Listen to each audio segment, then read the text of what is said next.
Et à la traduction, Anaïs Boucher. Comme toujours. Oh, can I say, I did, sorry to my friends on the credits, but it goes, we'll be here till breakfast. Donc désolé pour toutes les personnes qui sont au générique, mais si on laissait courir le générique, on serait là jusqu'à demain matin. 800 personnes.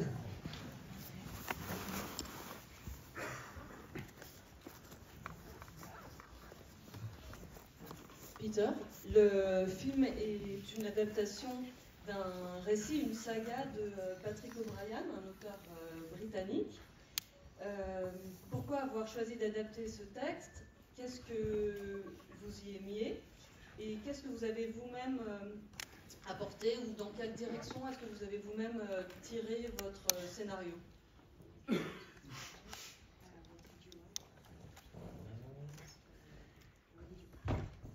I have to go back a little earlier than Patrick O'Brian, reading Patrick O'Brian, to maybe 10 or 15 years before the film. I was reading some books in this period, but not O'Brian, and became quite obsessed. Alors d'abord, je vais faire un petit retour en arrière, un peu avant ma lecture de Patrick O'Brian, 10 ou 15 ans plus tôt, où j'ai commencé à lire des livres sur cette période. It was one of those funny feelings that if you believed in reincarnation, then I thought I had been a ship's captain in this period. Et je suis devenue vraiment obsédée par cette époque, et je me suis mis à me dire que si la réincarnation existait, eh bien moi j'avais été dans une autre vie capitaine, commandant d'un bateau à cette époque-là. So I found myself in London in this period, outside a shop by chance that sold militaria antiques, specializing in British naval militaria.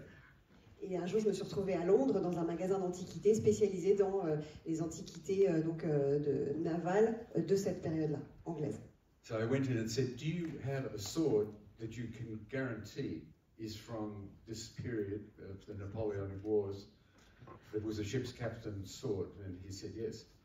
Je suis entrée dans la boutique et j'ai demandé s'il avait, le vendeur, une épée dont il pouvait m'assurer qu'elle était d'époque et des guerres napoléoniennes, et qu'elle avait appartenu à un capitaine de bateau. So I bought it very expensive, £600, and took it home to Australia. And before each film after that I went on, I would, in my office, draw the sword. And this is getting strange. Draw the sword and leave it there. I was going into battle on the next film, and when I came home, I would reshoot the sword. Et j'ai donc acheté cette épée très chère à l'époque, 600 livres. Je l'ai rapportée avec moi en Australie, et ensuite pendant plusieurs années, avant chaque début de tournage du film, pour chaque nouveau projet, je sortais l'épée de son fourreau dans mon bureau avant de commencer. Je la laissais là, comme si j'allais au combat, et ensuite, quand je terminais le film, je la remettais dans le fourreau. Just before the Truman Show, and during and after, or not during, but after, I was reading Patrick O'Brian, keeping up to date with his releases. He was still releasing every year or so a new one. Après le Truman Show, je me suis mis à lire les livres de Patrick O'Brian dans l'ordre de leur parution, donc de façon plus assidue. Not long after that, I was at a meeting at Fox, and one of the executives said, "I've got a story that I'm not going to pitch to you. I'm going to give you a gift." And he reached behind in a cupboard and came out with a sword and said, "I want you to take command." And I said, "Ah, Patrick O'Brian, yes." Et peu après Truman Show, j'étais en rendez-vous à la Fox pour justement trouver mon prochain projet. Et un des directeurs m'a dit qu'il n'allait pas me pitcher une histoire, mais qu'il allait me faire un cadeau. Et il a sorti une épée en me disant, voilà, je voudrais que tu prennes les commandes. Et tout de suite, j'ai dit, ah, mais Patrick O'Brian, l'instant est commande.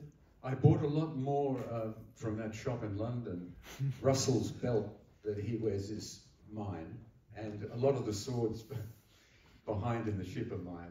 I love to have props that I have touched and that are real in a film. It gives some strange kind of reality to it. J'avais acheté d'autres objets chez ce brocanteur, chez ce magasin d'antiquités antiquaire. La ceinture que porte Russell Crowe dans le film, et puis plusieurs épées. J'aime bien avoir des accessoires qui sont vraiment, qui donnent du réalisme encore plus. Et alors, vous étiez obsédé par la figure du capitaine, dites-vous.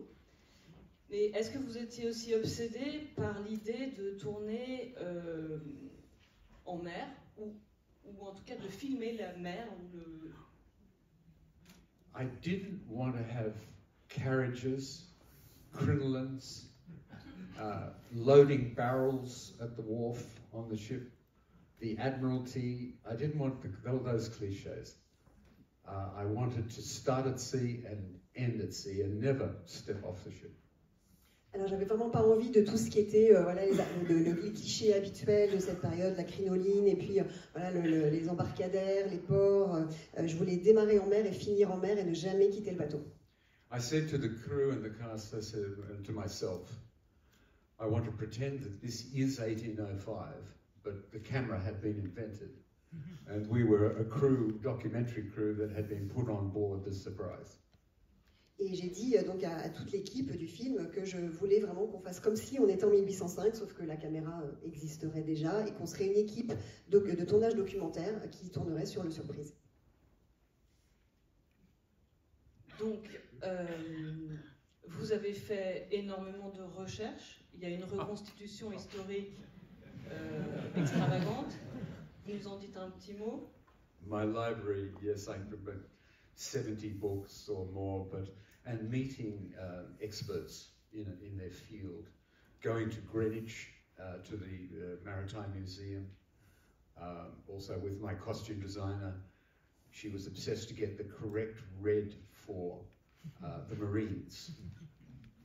Oui, bien sûr, dans ma bibliothèque, voilà, j'ai dû acheter sans doute 70 livres. J'ai aussi rencontré beaucoup d'experts. Je suis allée au musée maritime de Greenwich. Et ma costumière aussi, avec qui j'ai fait beaucoup de recherches, vraiment, elle avait l'obsession de trouver le bon rouge, la bonne couleur de rouge. Yes, because in most films today, period films, when it's red jacket, it's a contemporary dye, whereas in this era it was something called madder, I think is the word, and it was a very particular depth to the red, not fire engine red, but a beautiful red.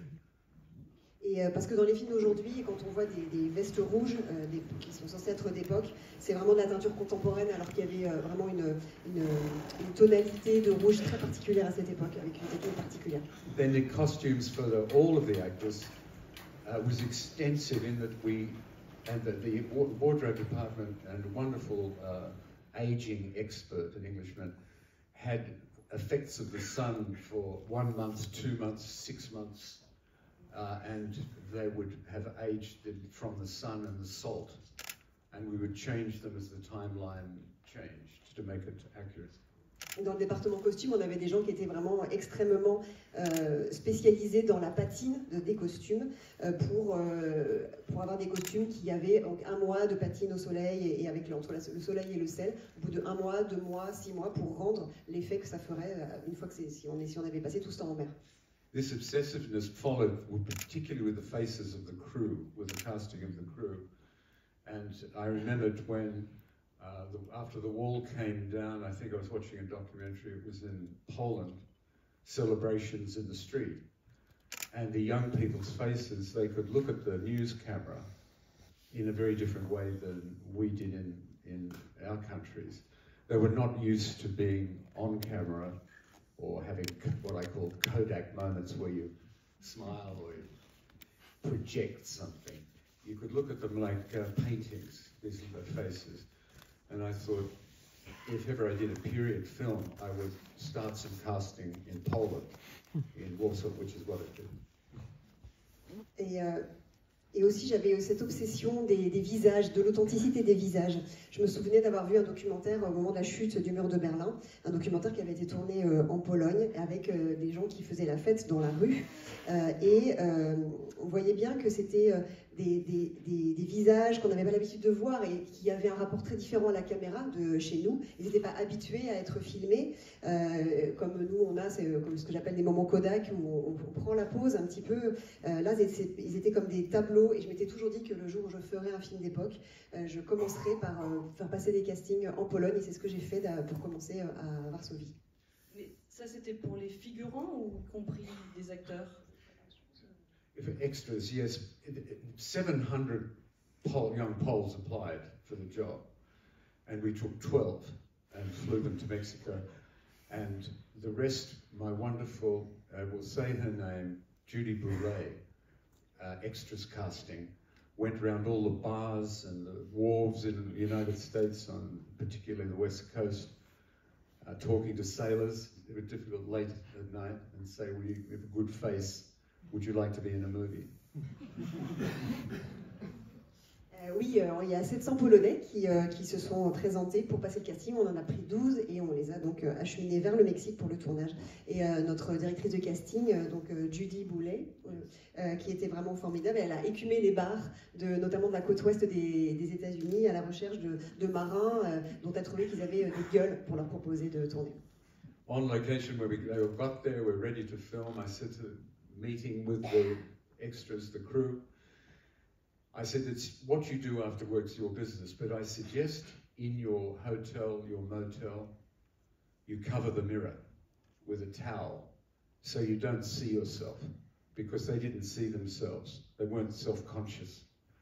And I said, so don't worry, we'll shave you in the makeup van, but try to stop looking at yourself. Et je me souviens d'avoir dit aux acteurs et aux figurants notamment que voilà, quand la journée de tournage était terminée, ils faisaient bien ce qu'ils voulaient, mais j'aurais conseillé de recouvrir les miroirs d'une serviette pour ne pas se voir, pour arrêter d'être dans cette auto-représentation, en disant qu'on s'occuperait de eux, de les raser, de les maquiller, mais qu'ils arrêtent de se regarder.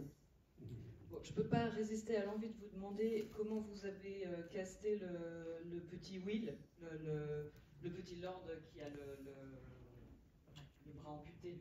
Parce que c'est...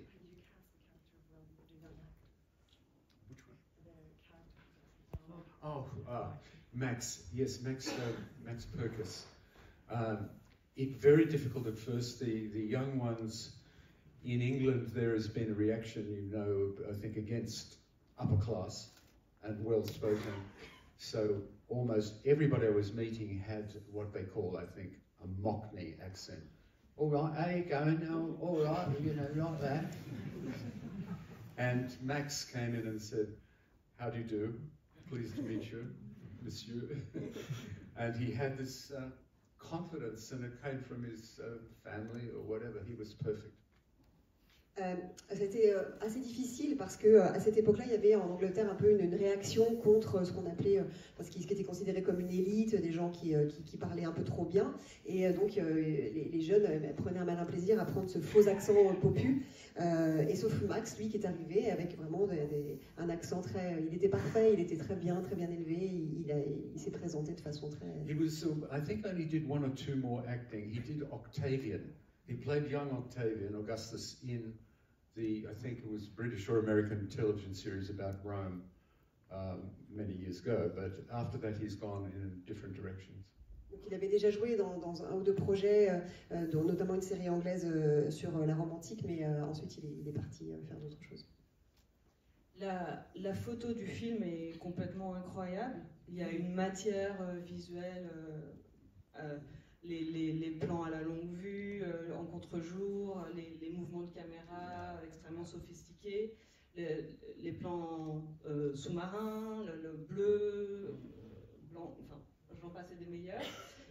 Comment est-ce que vous avez travaillé cette question de la photo avec le directeur de la photo, Russell Boyd, et qui était Russell Boyd? Yes, Russell, I talked to wonderful Russell Boyd.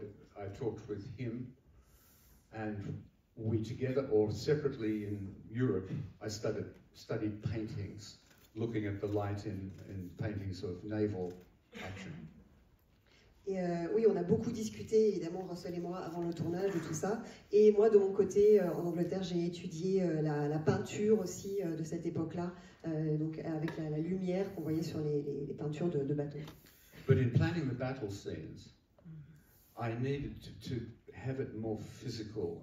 I didn't like the technology that can make you have a kind of cartoonish, you know, kind of reproduction to learn where to put the boats. They said you can use the computer, and I said no. Et par contre, pour les scènes de bataille, je voulais vraiment quelque chose qui fasse très, très concret, très physique. Je voulais pas faire appel à des technologies qui feraient un peu trop cartoon, ni faire appel à du numérique. So in the office, my office, I got a little lipstick camera, and two child-sized boats like that, and attach fishing line to them that they could be pulled along the floor. And I would get down on the floor and then film the boats from the office floor or different angles, and I would get my assistant to pull the little boat. This is a $140 million film.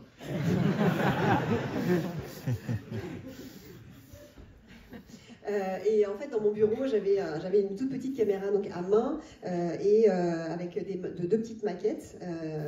Et j'avais des lignes de pêche et j'étais par terre là, à filmer en demandant à mon assistant de tirer. Ça, c'est donc on parle d'un film à 140 millions de dollars.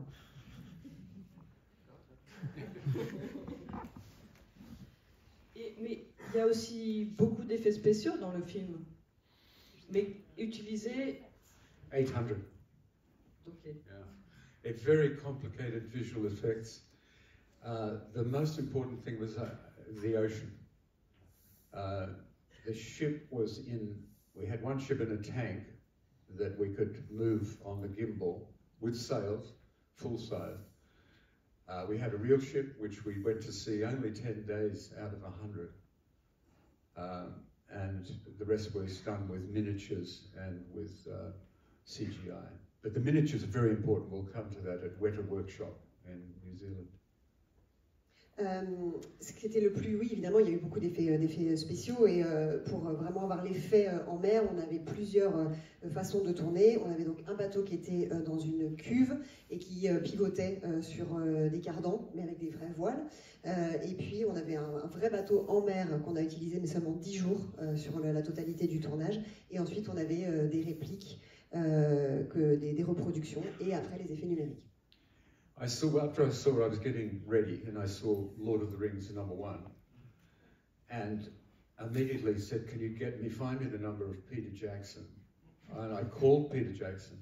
I said, "How did you get the depth you've got in your fabulous shots?" And he said, "Miniatures." Et donc, dont certains, donc ces reproductions miniatures, elles étaient en Nouvelle-Zélande, et donc c'est en voyant le Seigneur des Anneaux, le premier Seigneur des Anneaux, j'ai dit j'ai dit à quelqu'un, trouvez-moi le numéro de Peter Jackson, et je l'ai appelé, et je lui ai demandé comment il avait réussi à trouver cette profondeur dans les plans comme ça maritimes, et il m'a dit grâce à ces miniatures.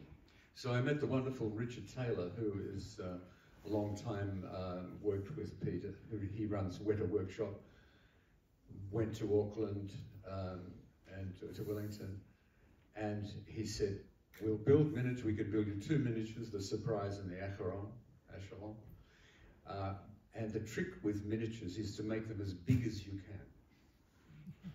can." Donc, j'ai rencontré grâce à lui donc Richard Taylor, avec qui il collabore depuis très longtemps. On s'est vu à Wellington et il m'a dit qu'on pouvait construire donc des répliques du Surprise et du Acheron, mais le secret c'était de les construire le plus grandeur nature possible.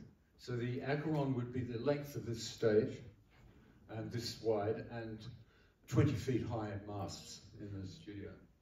Donc l'équivalent, donc l'Acheron, il était donc de la longueur de cette scène et à peu près de cette largeur-là, avec 6 mètres de hauteur de mât dans le studio.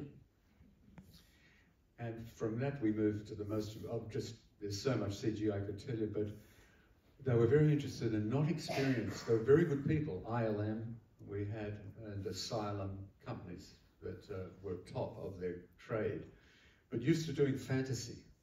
This had to be reality. Donc on a travaillé avec les meilleures sociétés dans ce domaine-là, mais c'était des sociétés habituées à travailler dans les films fantastiques et pas dans des films réalistes. And luckily I found out that the Endeavour replica, which is a replica, beautiful replica of Captain Cook's ship that he made of the voyage to Australia in 1770, we have that. And I sailed on it twice to get used to climbing the rigging and to feel what it was like. And I heard they were going to round the Cape of Capricorn. Cape Horn.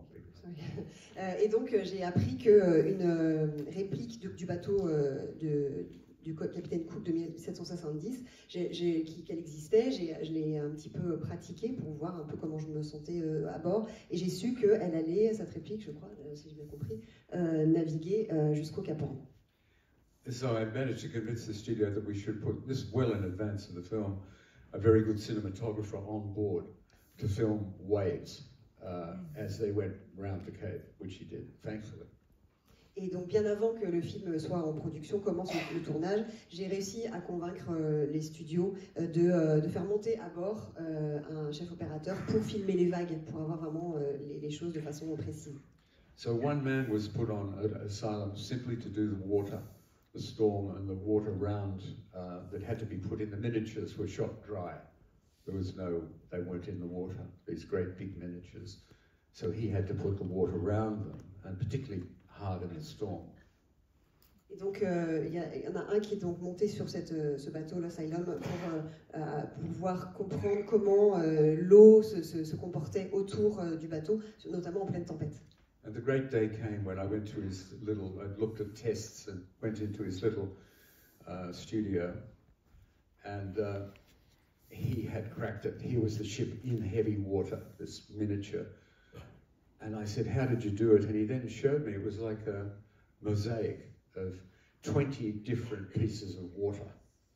And so on the computer it showed you one piece here, one here, and finally joined them all up. And he had studied how each one moved and splashed and made it look real.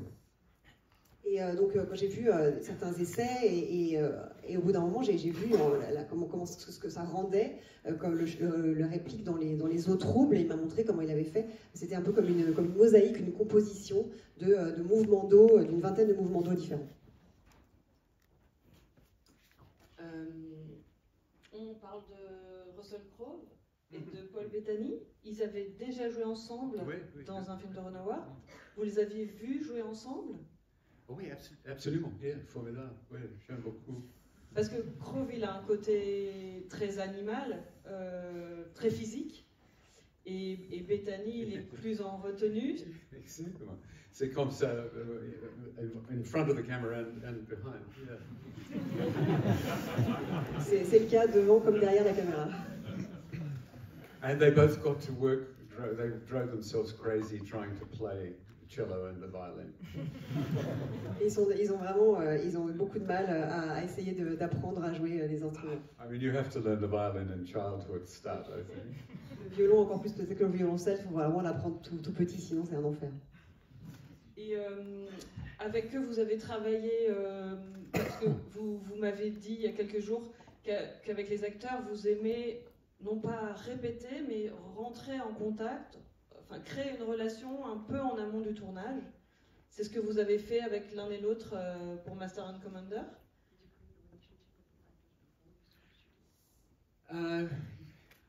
Yes, I think there was so much logistically to talk about. And going to Mexico, it really was the substance of our conversations about what to wear. They were reading books themselves. Russell went on some sort of cruise. I suggested he went down to the Victory, which is, as you probably may know, at Portsmouth, is a museum ship from the Trafalgar, Nelson's flagship. Oui, c'est vrai qu'on a beaucoup discuté en amont parce qu'il y avait énormément de points logistiques à éclaircir, le fait de devoir partir au Mexique. Ils se demandaient un peu comment ils devraient être, quoi porter. Ils ont lu des livres. Russell aussi est parti en croisière en mer. Et aussi, je leur ai conseillé d'aller à Portsmouth où il y a le Trafalgar, le bateau de Nelson.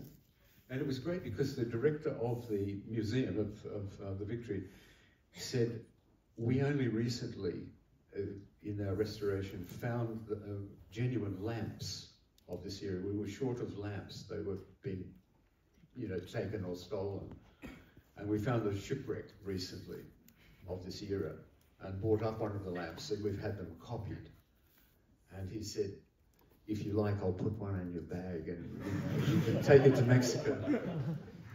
Et le directeur du musée nous a dit qu'il manquait beaucoup de lampes d'époque sur les reconstitutions qu'ils avaient, ou en tout cas pour le musée, et que récemment, dans une épave, ils avaient trouvé des lampes d'époque, ils en avaient fait des reproductions, où ils disaient, ben voilà, si ça vous plaît, j'en mets une dans votre sac et vous l'emportez au Mexique. On va peut-être passer la parole à la salle. Yes, absolument.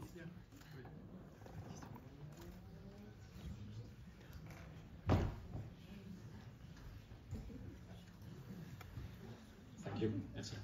Thank you again, Mr. Weir, for this beautiful piece of craft. This is wonderful to see the movie again 20 years after its original release on a big screen. Yes, It exactly. was a blast. It was a blast. So thank you. Just two things really quickly. Firstly, as you say, this week for Perry and for Chauvel, behind every great man, there's a great woman as well. So please allow me to thank your wife, Wendy, as well, for the beautiful work she did all along your career, including for this movie.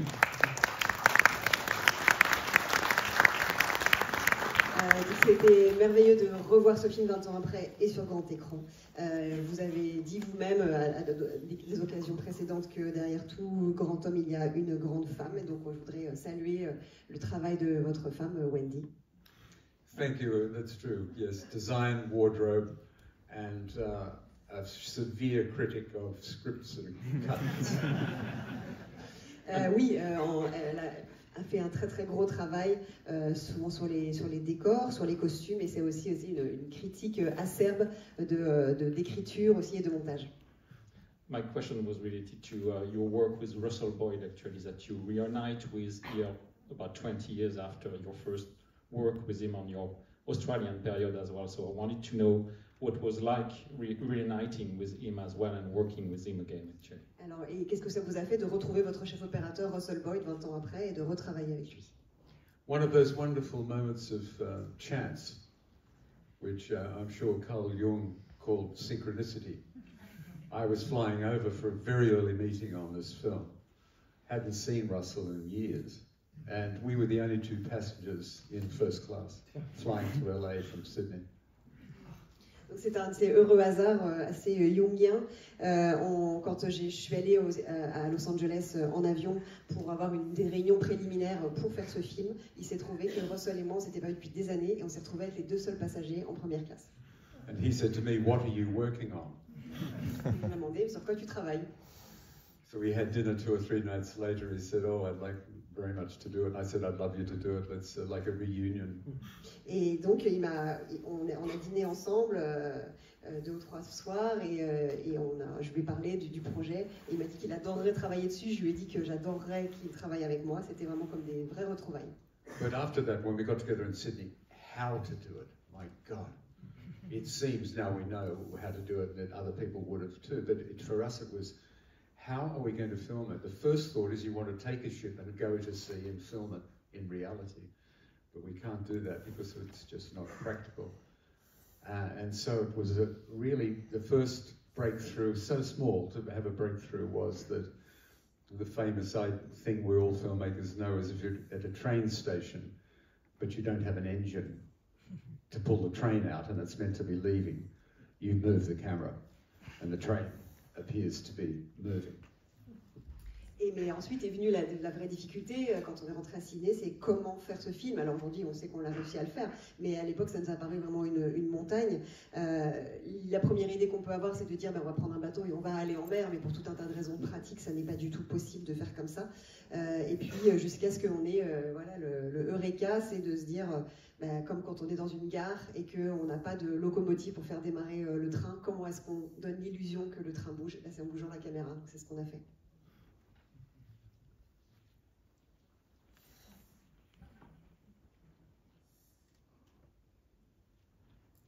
Bonjour et merci encore pour ce film magnifique. Moi j'aimerais parler des sentiments qu'il y a dans le film. Parce que c'est un film de guerre, mais c'est aussi un film où il y a une palette de sentiments merveilleuse entre les personnages. Il y a l'amitié, il y a le respect, il y a la noblesse, il y a aussi la honte, l'humiliation, de faire face à l'équipage qui vous méprise, comme c'est le cas du personnage de Barrow, je crois. voilà, il y a tout ce spectre de sentiments que vous explorez est vraiment bouleversant et unique pour un film entre guillemets de guerre.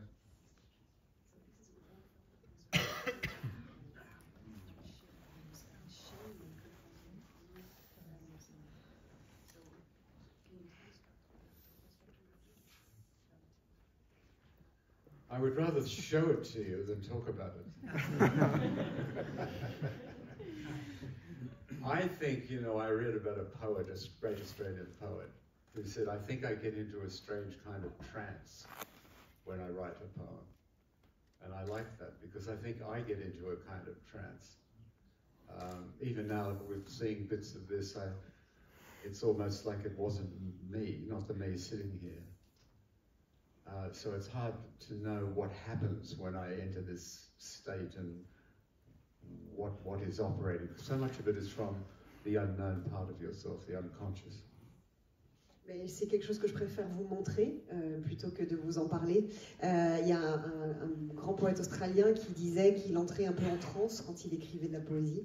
Et c'est un peu la même chose pour moi. C'est comme si c'était pas moi, en tout cas pas le moi qui est assis devant vous quand je suis en train de tourner les films. Donc c'est difficile de savoir ce qui se passe en moi, dans quel état je suis.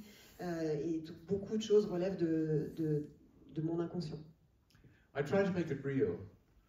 I do. There's another, of course, stream of filmmakers with brilliant films for whom, you know, it is, you would say right off, this is a movie.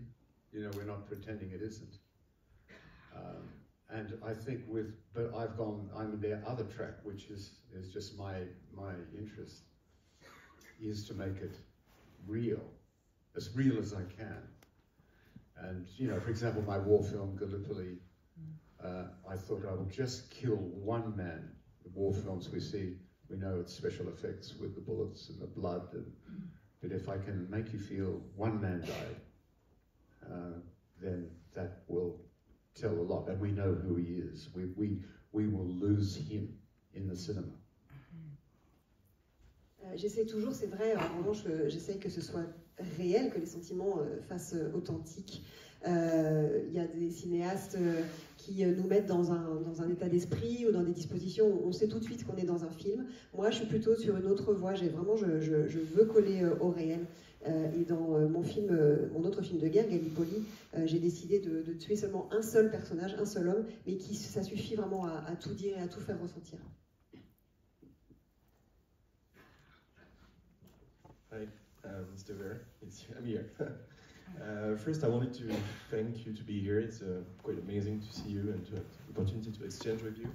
And I wanted to thank you because I saw this movie when I was 10, and I think the surgical removal of the bullet was one of my first movie trauma. So thank you for that. To me, this movie is one of the maybe last purely classical crafted Hollywood movie with real set pieces, with as few CGI as possible.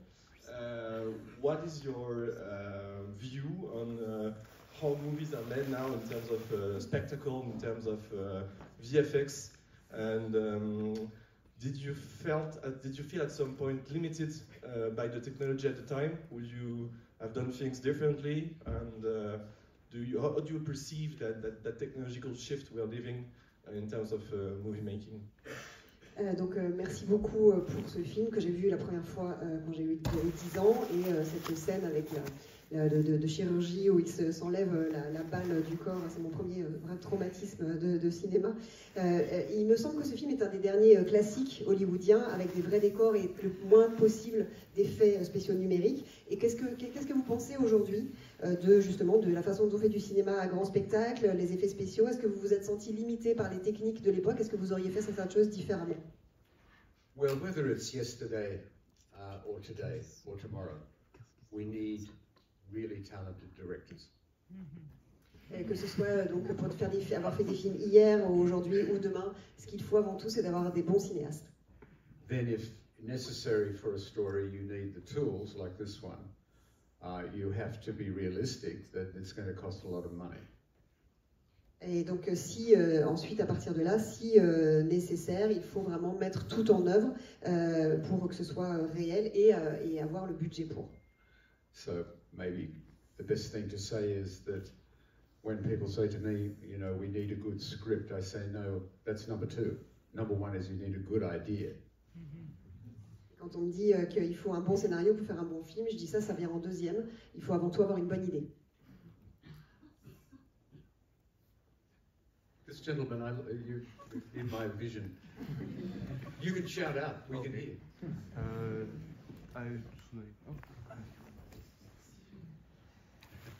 It's an honor to meet you. Thank you very much. And Patrick O'Brien passed away in 2000.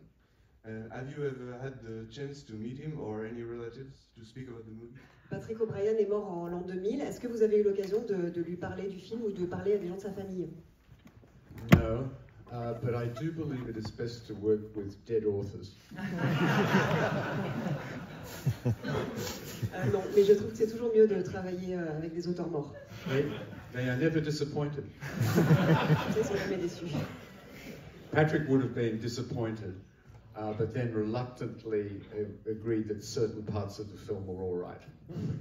Patrick aurait sans doute été déçu, mais il aurait admis à contre-cœur qu'il y avait des parties qui n'étaient pas trop mal. Mind you, he had agreed to the casting earlier, where it didn't get going, with Sam Goldwyn Jr. was going to do it. And he was very excited about that captain. The captain, the actor, was very, very excited about the books. Charlton Heston. Et donc il avait donné son feu vert pour la distribution d'origine quand c'était Samuel Goldwyn Jr. qui devait le faire. Et il était très content de celui qui allait jouer le capitaine, qui était Charlton Heston. Oui, alors, du coup c'est moi qui ai le micro. Bonjour Monsieur Weir, merci d'être là aujourd'hui, c'est vraiment incroyable de vous voir. Quel film, quel travail de votre part et de toute votre équipe. Le revoir sur un écran comme ça 20 ans après, c'est incroyable. J'en suis encore un peu remué. Question technique, vous avez tourné au studio Fox-Barra, qui a été construit pour Titanic, studio unique au monde de par leur taille, et je voulais savoir d'un point de vue la réalisation, à quel point ces studios vous ont été utiles, et est-ce que ça aurait été beaucoup plus difficile de faire ce film sans les studios de Fox-Barra? Merci.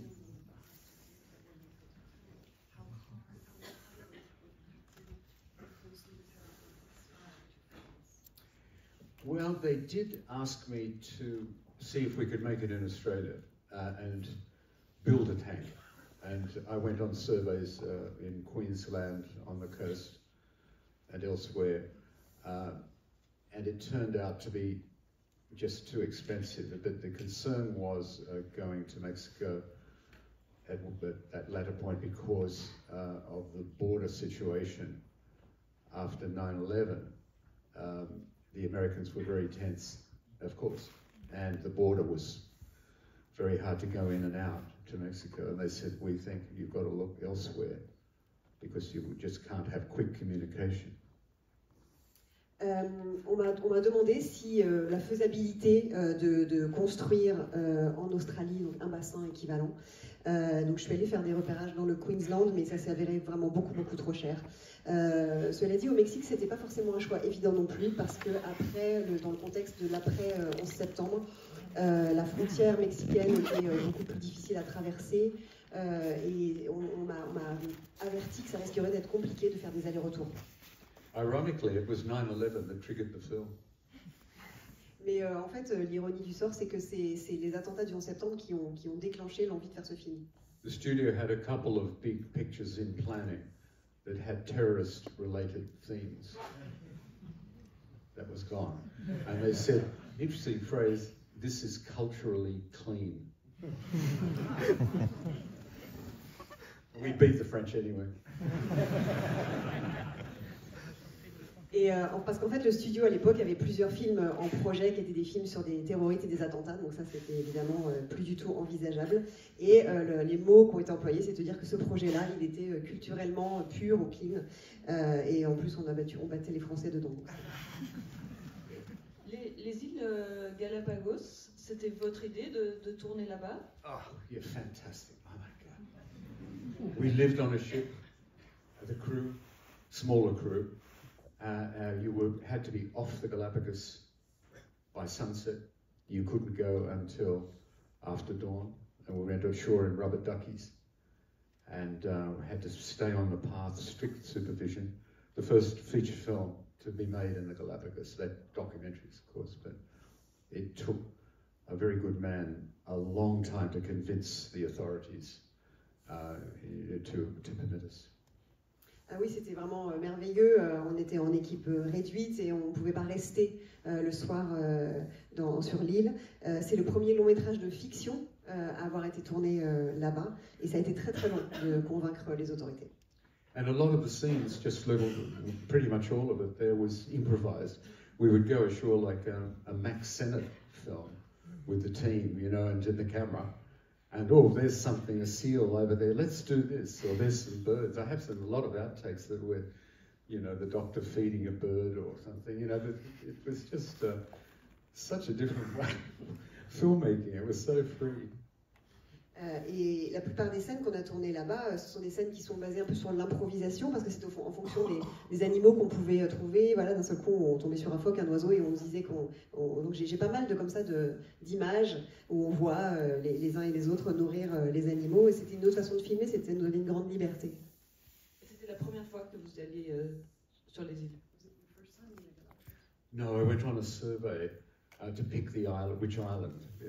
We had to reduce the choice. I wanted the lava, the one with the lava. J'étais déjà allée avant en repérage pour choisir justement sur quelle île on voulait tourner. Je voulais une île volcanique.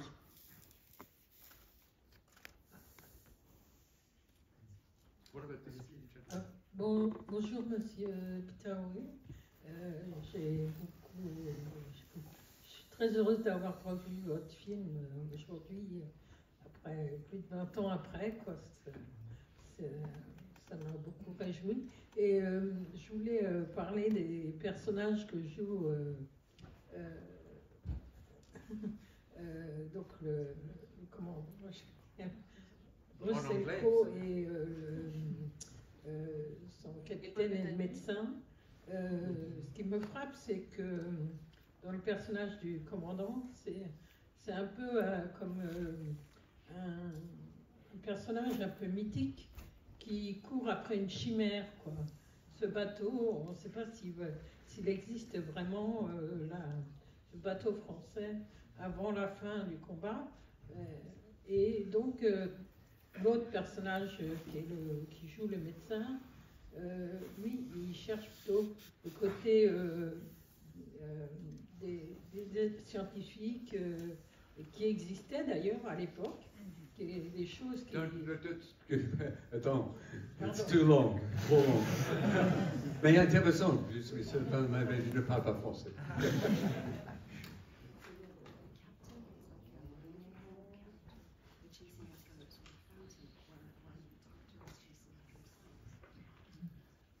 Very well put, thank you.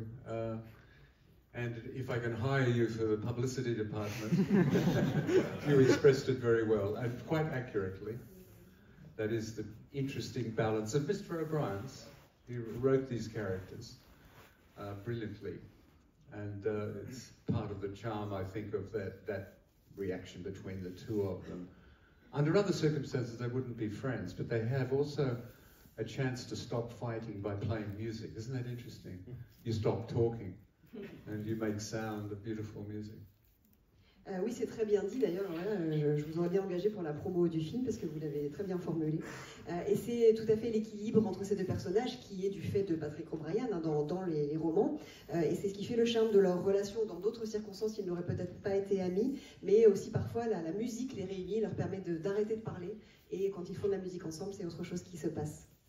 Mais à vos yeux d'ailleurs, Bethany, le personnage interprété par Bethany, il est aussi un Master and Commander où la notion de leadership, disons, elle appartient à Aubrey.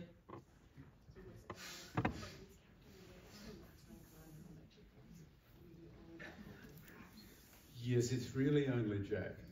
and his interests were, you know, in the world of the Enlightenment, really. He was, I always thought, the coming modern man, and the relic of the past was Jack. Pour moi, c'est seulement Jack, donc le maître à bord. Hein. Lui, le personnage de Paul Bettany, il est tourné vers la découverte scientifique, c'est la modernité, et alors que Jack, il appartient un peu au monde du passé.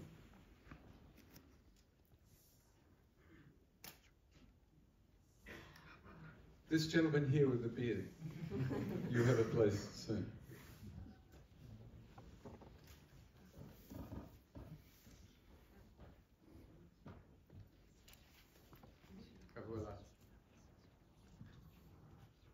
Oui, bonjour. Je suis ravi d'avoir revu ce film aussi, 20 ans après. Votre film a plusieurs niveaux de lecture, des conflits historiques, bon, on parle de Napoléon, des conflits d'hommes, les marins, tout ça. Et puis le tournage au Galapagos, ça fait penser, est-ce que vous avez voulu donner un clin d'œil à la découverte de l'Australie par Nicolas Baudin ou Flinders? Il y a plusieurs niveaux de perception de votre film, à part que c'est un grand film d'aventure, de guerre, etc. Mais est-ce que vous aviez plusieurs niveaux pour que le spectateur perçoive l'Australie de différentes façons, quoi?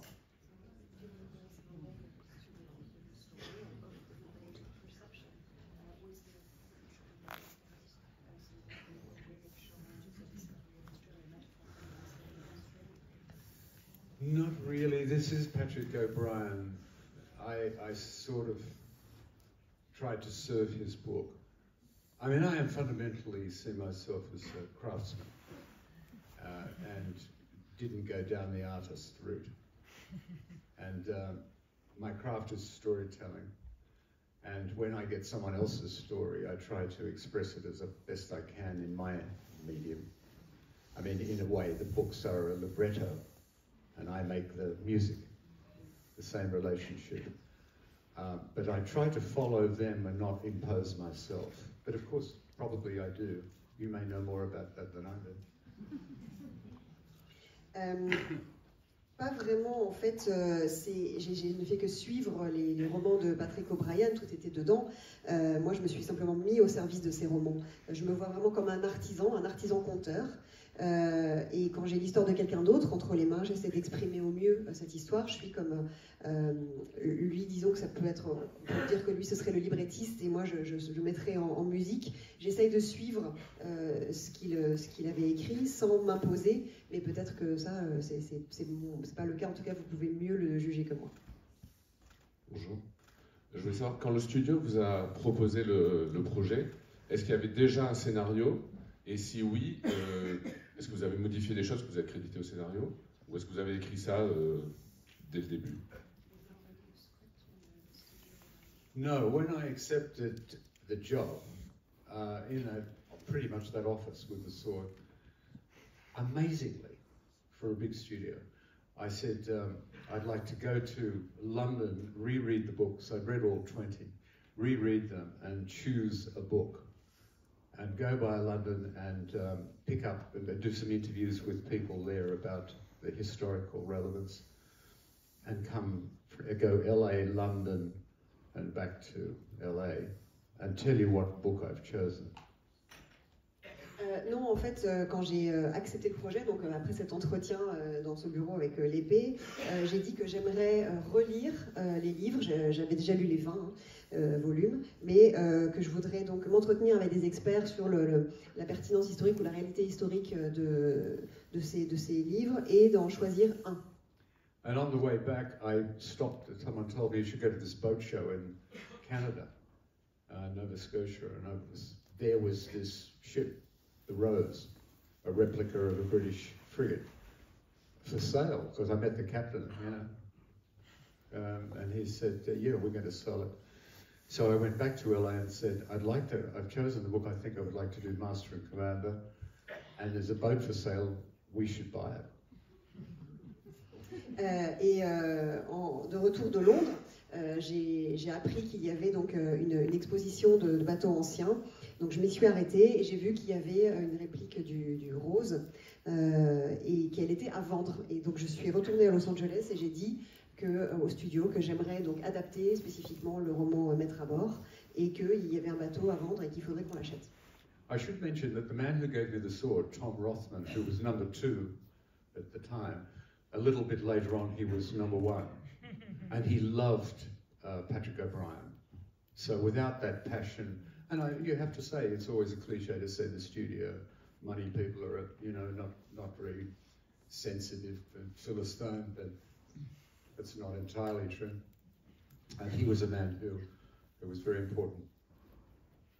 Et je veux préciser que Tom Rothman, donc avec qui j'ai eu ce rendez-vous, qui était à l'époque numéro 2 de Fox, il est entre-temps devenu numéro 1, et il était totalement passionné par les romans de Patrick O'Brien, et donc sans cette passion, le film ne se serait pas forcément fait. On a souvent l'image des gros cadres d'Hollywood comme étant des gens qui tiennent uniquement l'argent et qui manquent un peu de sensibilité, mais c'est pas tout à fait vrai, et lui, il a vraiment été très important, il a eu un rôle clé.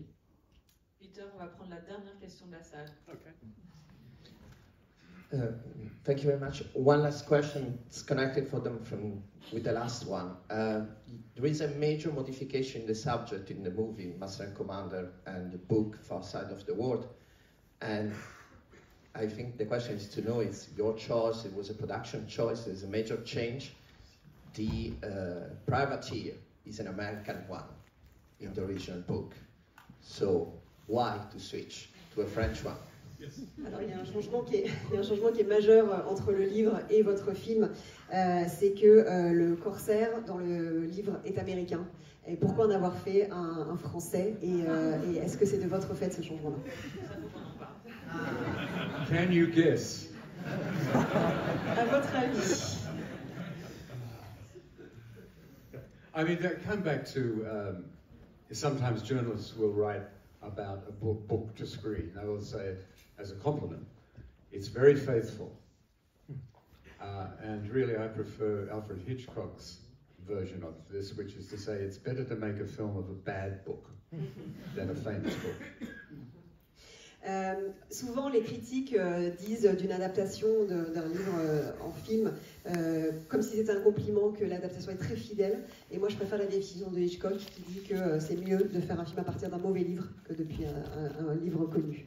I mean, can you imagine talking to Mozart and you've just seen Don Giovanni, and you say, Mr. Mozart, I noticed in the libretto that you didn't include that second paragraph and the link with, and what would Mozart say? C'est comme si on allait voir Mozart après avoir écouté Don Giovanni et qu'on allait le voir et qu'on dit ah ben dans le livret je comprends pas, vous n'avez pas mis là, vous n'êtes pas du tout fidèle à Don Juan, on n'imagine pas du tout ça. You have to translate the book to this very strange, cartoonish screen. Il faut quand on adapte, on doit traduire le livre en images sur ce nouveau support. C'est tout.